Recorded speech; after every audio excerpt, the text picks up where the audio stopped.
पण माहीत नाही का आज माझी एक्झाम असूनसुद्धा मला असं वाटतं की आज तुमच्यासाठी ब्लॉग बनवावा. तुमचा जो प्रेम आहे माझ्यावर खूप चांगला वाटतं आहे मला.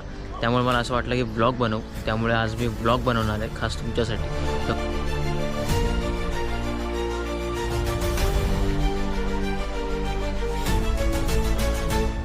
वगैरे घेतली, आता जाऊ स्टेशनला.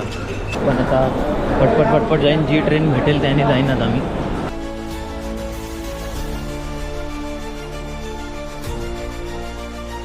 बापरे, गर्दी तर जबरदस्त आहे. फाटणाऱ्या गर्दीमुळे जायला आपली ह्या पण इथून 1 ते 1.5 किलोमीटर आहे. नुसतं पळत आलो आहे कंटिन्यू इथपर्यंत.